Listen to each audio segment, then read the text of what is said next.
Hello. तो विद्यार्थी मित्रों, हमने आपको 1 से 3 पंक्तियाँ का गान करवाया। उसके बाद तीनों पंक्तियाँ विस्तार से समझाई, आपको समझ में आ गई होगी। अब हमारी लास्ट आखिरी पंक्ति है पेज नंबर 29 पर। देखिए, इसको हम आपको विस्तार से समझाते हैं। तो पंक्ति है हमारी चौथी। धरती सा धीर तू है अग्नि सा वीर,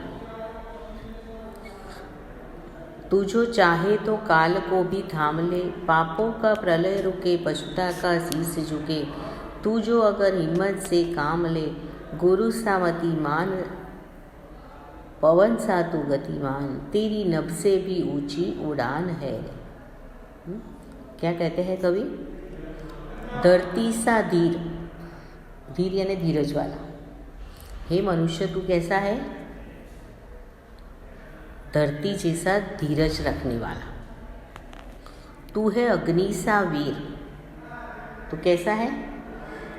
अग्नि की तरह शक्तिमान है, यानी कि अग्नि जैसी शक्ति तेरे में है। तो पहली पंक्ति में कवि क्या कहते हैं कि हे मनुष्य, तुझ में क्या है? किसकी तरह है तू? तो धरती जैसी धीरज रखने वाला है। तेरी शक्ति कैसी है? अग्नि जैसी है ना। तू जो चाहे तो काल को भी थाम ले। काल यानी समय, काल यानी समय।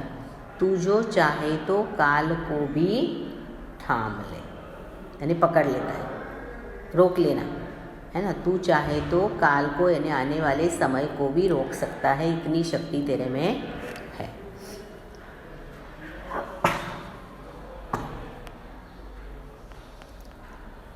फिर क्या कहते हैं? पापों का प्रलय रुके पशुता का शीश झुके।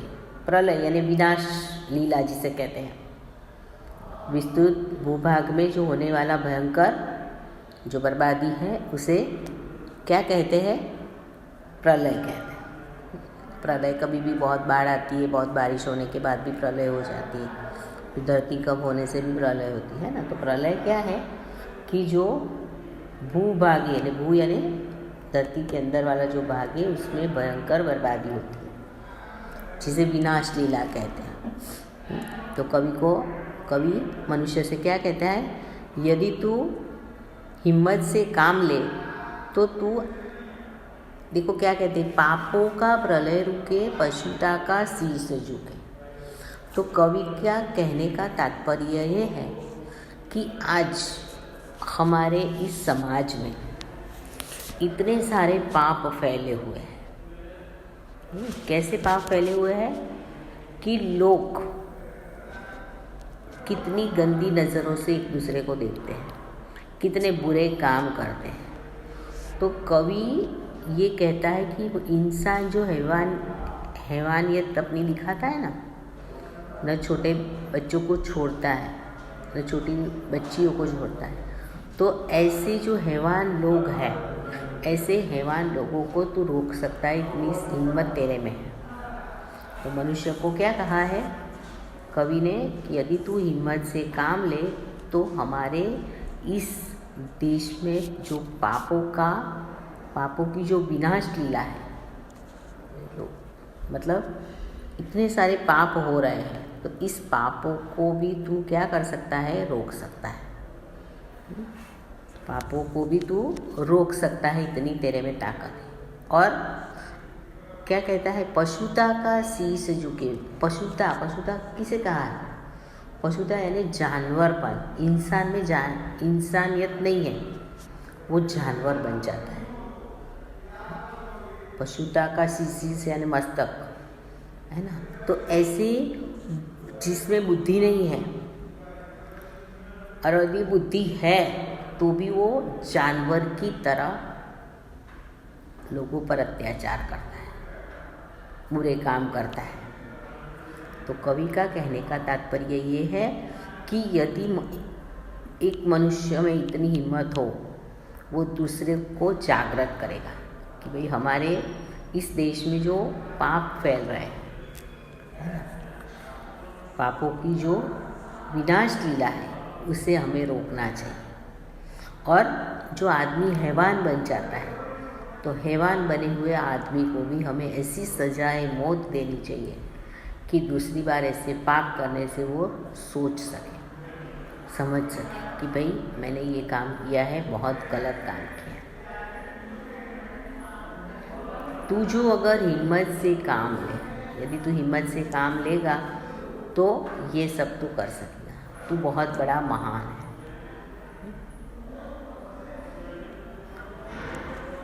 तेरे में कैसी हिम्मत होनी चाहिए? तो ये फैले हुए पापों की जो विनाश लीला है उसे रोकनी है। इंसान पशु जैसा हो गया है, उसका मस्तक झुकाना है। पर यदि हे मनुष्य तेरे में हिम्मत होगी तो तू ये काम कर सकता है और तुझे करना ही है। गुरु सा मतिमान, मतिमान यानी बुद्धिमान, और गतिमान यानी गतिशील।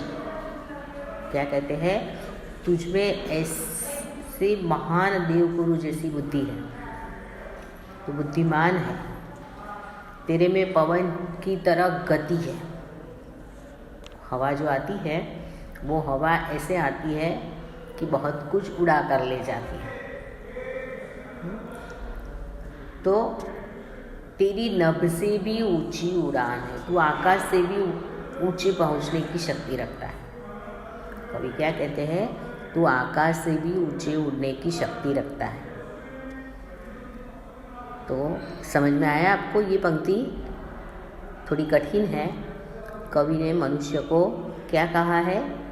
धरती की तरह धीरजवान कहा है, अग्नि जैसा शक्तिमान कहा है, वो आए हुए काल को भी रोक सकता है। यदि वो हिम्मत से काम ले तो हमारे देश में जो पापों का प्रलय फैला हुआ है, विनाश लीला जो हो रही है, उसे भी वो रोक सकता है।